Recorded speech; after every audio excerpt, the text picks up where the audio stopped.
नमस्कार दोस्तों, स्वागत है आपका इमरजेंसी एक्सप्रेस में। दोस्तों आज बात करेंगे कि हार्ट अटैक का पेशेंट यानी मायोकार्डियल इन्फार्क्शन का पेशेंट जब आपके पास इमरजेंसी में आता है या इमरजेंसी में आने से पहले भी उसका क्या मैनेजमेंट करना चाहिए। दोस्तों अगर आप घर पे हैं और किसी पेशेंट को हार्ट अटैक होता है, फॉर एग्जांपल के लिए आपके घर के किसी सदस्य को या आपके आसपास के किसी रिलेटिव को या फिर पड़ोसी को, तो सबसे पहले तो पैनिक नहीं होना है, क्योंकि जैसे जैसे आप घबराएंगे या आप चीख पुकार मचाएंगे तो आसपास का जो पेशेंट है, जो हमारा पेशेंट है, वो और ज़्यादा परेशान हो जाएगा, जिसकी वजह से उसका सिंपैथेटिक सिस्टम और ज़्यादा एक्टिवेट होगा, उसके सिम्टम्स और ज़्यादा एग्रीवेट कर जाएंगे, बढ़ जाएंगे। इसलिए सबसे मेन चीज़ क्या है कि पेशेंट से हम कहेंगे बिल्कुल काम रहो, डरने की कोई बात नहीं है। दूसरी बात, अगर पेशेंट कंजेस्टेड एरिया में है, कंजेस्टेड एरिया का मतलब सफोकेटेड एरिया में, ऐसी जगह पे जहाँ पे ऑक्सीजन बाहर से प्रॉपर नहीं आ पा रही है, तो हम सबसे पहले क्या करेंगे कि वहाँ के आसपास की जितनी खिड़कियाँ हैं, दरवाजे हैं, उसको खोल देंगे। पेशेंट को ऐसी जगह पे हम ले जाएंगे जहाँ पे ओपन ऑक्सीजन की मात्रा ज़्यादा आ जाए। फिर इसके बाद ज़्यादा टाइम न वेस्ट करते हुए सीधे हम कोशिश करेंगे as early as possible patient को हम हॉस्पिटल पहुँचा दें। हॉस्पिटल पहुंचाने के बाद जो हॉस्पिटल में हम लोग मैनेजमेंट करते हैं उसमें उसको हम एक निमोनिक के थ्रू याद कर सकते हैं, जिसको हम बोलते हैं Mona, MONA। M for morphine, O for oxygen, N for nitrates और A फॉर एंटीप्लेटलेट्स। दोस्तों जब आपके पास कोई पेशेंट आता है चेस्ट पेन के साथ में, चेस्ट पेन कैसा, severe left side chest pain या retrosternal chest pain radiating up to back, up to your neck and left shoulder, यानी कि गर्दन में, बाएं हाथ में और सीने पे, जो कि पीछे की तरफ तक जा रहा है, अगर ऐसा दर्द आता है तो हार्ट अटैक का चांसेस हो सकता है। इसको कंफर्म करने के लिए हम पेशेंट का ECG करते हैं इमरजेंसी में। इमरजेंसी में ECG में दो फीचर्स मिल सकते हैं, या तो जो कॉमन फीचर्स मैं आपको बता रहा हूँ, मोटी मोटी चीज़ें, या तो ST सेगमेंट एलिवेटेड मिल सकता है प्रीकॉर्डियल लीड्स में, जो हम ECG के ऊपर यहाँ पे चेस्ट पे जो लीड्स लगाते हैं V1 से लेके V6 तक, तो उसमें शुरुआती जो लीड्स होती हैं V1, 2, 3, अगर इनमें ST सेगमेंट उभरा हुआ होता है तो अब हम उसको एंटीरियर वॉल MI बोलते हैं। ये अंदर की बात है। मेन चीज़ ये है कि अगर ST सेगमेंट उठा हुआ मिल रहा है तो ये मायोकार्डियल इन्फार्क्शन यानी कि हार्ट अटैक हो सकता है। अगर ये उठा हुआ नहीं मिलता है तो भी हम 100% श्योर नहीं कह सकते हैं कि मायोकार्डियल इन्फार्क्शन नहीं है, क्योंकि दोस्तों डायबिटीज़ ऐसी कंडीशन होती है जहाँ पे साइलेंट MI के फीचर्स मिलते हैं और उसमें ST सेगमेंट एलिवेशन नहीं मिलता है। ऐसे MI को हम NSTMI बोलते हैं, non ST segment elevation myocardial infarction. दोस्तों मोनोथेरेपी यानी मॉर्फिन, ऑक्सीजन, नाइट्रेट्स और एंटीप्लेटलेट्स देने के बाद पेशेंट को हॉस्पिटल में जो सुपर स्पेशलिटी या कैथ लैब्स से पहले जो ट्रीटमेंट चलता है दोस्तों, उसमें नॉक्सापेरिन, लो मॉलिक्यूलर वेट हेपेरिन के साथ में अब थ्रोम्बोलिसिस यानी कि जो अंदर थक्का जमा हुआ है जिसकी वजह से कोरोनरी आर्टरी ब्लॉक हुई है।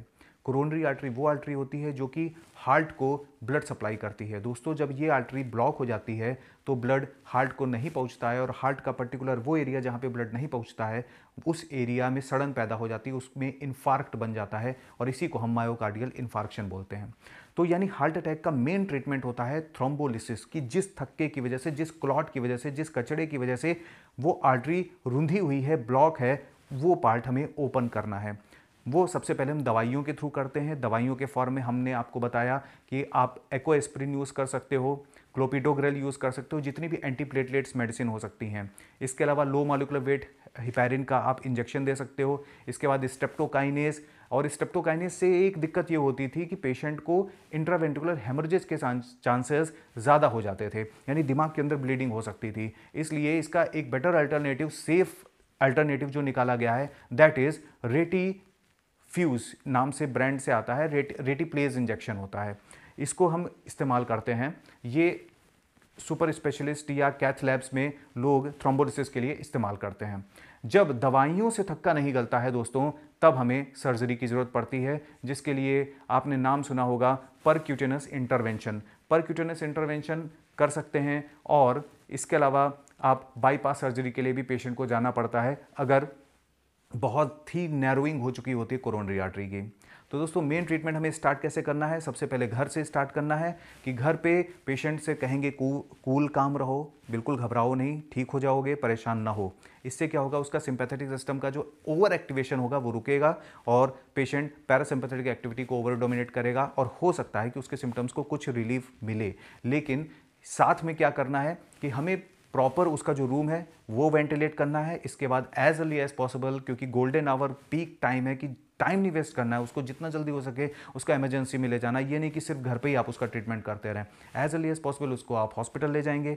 हॉस्पिटल में पेशेंट का ईसीजी किया जाएगा। ईसीजी में जो आपके लीड चेंजेस मिलेंगे, एसटी सेगमेंट एलिवेटेड मिलेगा या एनएसटी सेगमेंट एलिवेटेड एमआई है तो उसके अलग फीचर्स मिलेंगे, वो मैं अलग टॉपिक कवर कर लूँगा। इसके साथ में क्या है कि ट्रॉप टी जांच करवाई जाती है, कार्डियक मार्कर्स ट्रॉप टी जो होगा वो आपको पॉजिटिव मिलेगा। तो ये दोनों फीचर्स जब पॉजिटिव मिलेंगे तो हाँ 100% श्योर हो जाएगा कि ये case, this is sure short case of myocardial infarction. फिर हम उसके लिए सीधे ट्रीटमेंट्स के लिए monotherapy, morphine, oxygen, nitrates, antiplatelets. Morphine pain के लिए, ऑक्सीजन साथ में, क्योंकि मायोकार्डियल ऑक्सीजन डिमांड हमें बढ़ी हुई होती है, उसको हमें पूरा उसको पेशेंट को ऑक्सीजन डिमांड देनी है, ज़्यादा डिमांड होती है तो ऑक्सीजन ज़्यादा देना पड़ेगा पेशेंट को। नाइट्रेट्स देते हैं और एंटीप्लेटलेट्स देते हैं। और इसके साथ में एंटीप्लेटलेट्स वाले लो मॉलिक्यूलर वेट हेपेरिन का इंजेक्शन दे सकते हैं। थ्रोम्बोलिसिस के लिए हम स्ट्रेप्टोकाइनेज, रेडिफ्यूज का इस्तेमाल कर सकते हैं। जब इससे भी नहीं बनता है तब परक्यूटेनस इंटरवेंशन, और साथ में हमको बाईपास सर्जरी या कोरोनरी एंजियोप्लास्टी, बलून एंजियोप्लास्टी, जो बहुत सारे और टर्म्स होते हैं, इसको मैं एक्सप्लेन करूंगा नेक्स्ट वीडियो में, ये सारे काम करने पड़ते हैं। दोस्तों प्रोग्नोसिस बहुत अच्छी नहीं होती है मायोकार्डियल इन्फार्क्शन की, क्योंकि अधिकतर केसेस में पेशेंट को सडन कार्डियक अरेस्ट हो सकता है, कार्डियक फेलोर में पेशेंट तुरंत जा सकता है, इसलिए बहुत कम टाइम मिल पाता है पेशेंट को। देखते ही देखते पेशेंट, कभी कभी क्या होता है कि ओपीडी में ही पेशेंट आता है और कोलैप्स कर जाता है, इतना टाइम नहीं मिल पाता है। इसलिए अगर किसी भी पेशेंट को कई दिनों से एंजाइना हो रहा है, यानी चेस्ट पेन होता है, चलने पे उसको सीने में दर्द होता है, तो बेटर है कि वो अपना ईसीजी कराए, अपना रूटीन चेकअप करवा ले और उसको हल्के में ना ले। Thank you.